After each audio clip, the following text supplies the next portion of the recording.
गपोड़ी बहू। उमा जी की बहू पिंकी को गप्पे मारने की बहुत आदत थी। वो जब भी किसी के बारे में बातें करती तो बड़े बड़े गप्पे फेंका करती। आसपास के सब लोगों को पता था कि पिंकी बहुत बड़ी गपोड़ी बाज है। लोग उसकी बात पर विश्वास नहीं किया करते थे, लेकिन हाँ, उसकी बातें सुन सुनकर हंसते बहुत थे। अरे बहू, पड़ोस वाली शर्मा जी है ना, उनकी बेटी का जन्मदिन है, तुम भी चली जाना। ठीक है मम्मी जी, ये तो बता दो गिफ्ट में लेकर क्या जाना है। अरे लेकर क्या जाना है, 250 का लिफाफा दे देना, बस काफी है। अरे मम्मी जी, अच्छा लगेगा क्या?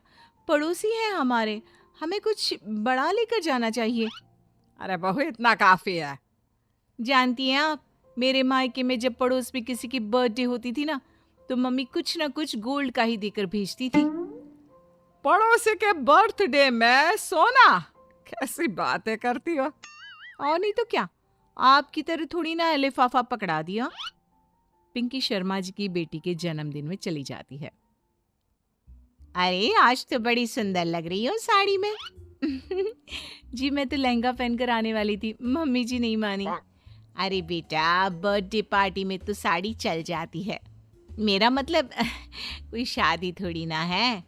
कैसी बात कर रही हैं आप आंटी जी? मेरे मायके में तो छोटे छोटे फंक्शन भी हम लोग लहंगा बनवाते थे बुटीक से, डिजाइन करवा कर।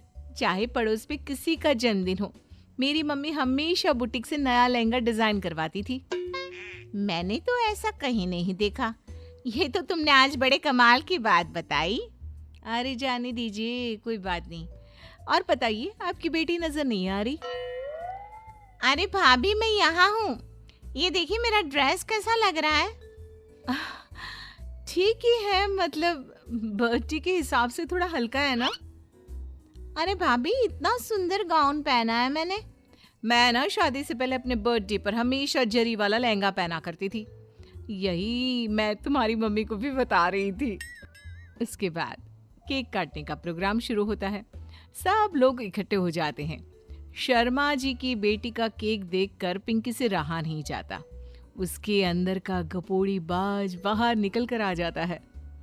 अरे इतना छोटा सा केक! अरे बेटा, मेहमानों के हिसाब से ही है, जितने लोग इतना बड़ा केक। आंटी जी, कम से कम 4 या 5 मंजिल वाला केक तो बनाना चाहिए था। आपकी बेटी का बर्थडे रोज रोज थोड़ी ना आता है। मेरे बर्थडे पर हमेशा पापा 4 केक बनवाते थे, सारे केक 4-4 मंजिल के होते थे। वहां पर सारे लोग उमा जी के मोहल्ले के ही थे और वो पिंकी के गप्पे मारने की आदत से अच्छी तरह वाकिफ थे, इसलिए सब लोग उसकी बात सुनकर हंसने लगे, लेकिन किसी ने पिंकी से कुछ नहीं कहा। एक दिन सुबह सुबह पिंकी ने अपनी सास से कहा, मम्मी जी, मेरे मम्मी पापा मुझसे मिलने के लिए यहाँ आ रहे हैं। अरे वाह, ये तो बहुत अच्छी बात है। उनके आने की तैयारी करो, अच्छा अच्छा खाना बनाओ। वैसे कब तक आएंगे? मम्मी जी फ्लाइट से आ रहे हैं, कल शाम को 4 बजे की फ्लाइट है। फ्लाइट? लेकिन बेटा, तेरा मायका तो यहाँ से 2 घंटे की दूरी पर है। तेरे मम्मी पापा फ्लाइट से कब से आने लगे? अरे मम्मी जी, आपको पता नहीं है, मेरे मम्मी पापा ना आधे घंटे की दूरी के लिए भी फ्लाइट का टिकट बुक करवाती है। अरे गप्पे थोड़े कम मारा करो बहू, कोई फ्लाइट से तब आएगा ना जब यहाँ पर एयरपोर्ट होगा।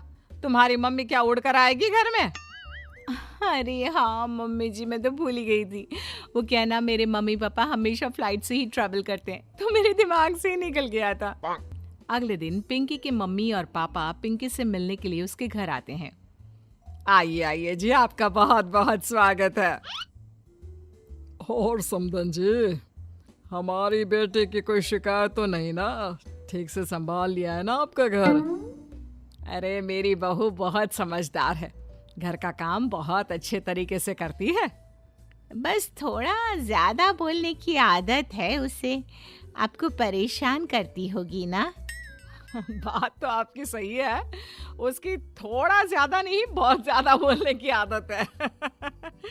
लेकिन कोई बात नहीं, आपकी बेटी दिल की बहुत अच्छी है, बस थोड़ा बोलती ही तो ज्यादा है। पिंकी बेटा, इधर आओ, देखो तुम्हारे मम्मी पापा आए हैं, तुमने इनके लिए खाना तो बना लिया ना? वो क्या है ना मम्मी जी, आपसे एक बात कहनी थी। हाँ हाँ बोलो बहू, क्या बात है? डरने की कोई जरूरत नहीं। वो मम्मी जी, मैंने सोचा मम्मी पापा आए हैं तो खाना बाहर से मंगवा लेती हूँ। अरे कोई बात नहीं बेटा, वैसे भी तुम किचन में काम करने लग जाती तो अपने मम्मी पापा से बात कब करती। बहुत अच्छा किया। अब तुम अपने मम्मी पापा के साथ बैठकर आराम से बात करो, मैं अंदर जाती हूँ। शाम का वक्त, जैसे ही दरवाजे की घंटी बजी, 3-4 लोग हाथों में खाने के बहुत सारे पैकेट लेकर उमा जी के घर पहुंच गए। अरे भाई कौन है आप लोग? लगता है गलत पते पर आ गए। नहीं नहीं माँ जी, हम तो खाने का ऑर्डर डिलीवर करने आए हैं, यहीं से बुकिंग मिली थी। अरे नहीं नहीं, आपको कोई गलत फहमी हुई है। हमारे यहाँ तो 2 ही मेहमान आए हैं। आपके हाथ के पैकेट देखकर लगता है इसमें 50 लोगों का खाना है। माँ जी, आपने सही समझा, खाना तो इसमें 50 लोगों का ही है, क्योंकि हमें ऑर्डर यहीं से 50 लोगों का मिला है। अरे लेकिन इतना सारा खाना, कहीं मेरी बहू ने अपनी गप मारने की आदत के चलते ऐसा तो नहीं कर दिया? ये खाना आप रख लीजिए और हमें हमारे पैसे दे दीजिए। अच्छा, वैसे कितने का बिल बना है? ज्यादा नहीं, बस 10,000 दे दीजिए। उन लोगों की बात सुनकर उमा जी पिंकी को आवाज देकर वहां बुलाती है। जैसे ही पिंकी वहां आती है, खुश होते हुए उन लोगों को वहां पर खाना रखने के लिए कहती है। अरे इतना सारा खाना क्यों मंगवाया बहू? अरे मम्मी जी, मैंने आपको बताया तो था, मम्मी पापा आए हैं तो मैं खाना बाहर से मंगवा रही हूँ। ये बात सही है बेटा, लेकिन 2 लोगों के लिए 50 लोगों का खाना? अरे मम्मी जी, कुछ कम पड़ जाए तो अच्छा थोड़ी ना लगता है। और मेरे मायके में तो ऐसा ही होता है, एक्स्ट्रा खाना मंगवाते हैं हम लोग। तभी पिंकी के मम्मी और पापा वहां पर आते हैं। अरे बेटा, एक्स्ट्रा खाना मंगवाने का मतलब ये थोड़ी ना होता है कि 2 लोगों के खाने के लिए 50 लोगों का खाना मंगवा लो। और बेटा, तुम्हारी गप मारने की आदत के चलते 10,000 का बिल आया है। तुम्हें नहीं लगता ये गलत है? देखो बहू, बढ़ा चढ़ाकर बातें करना अपनी जगह, लेकिन इतनी बड़ी बड़ी फेंकना भी गलत है ना।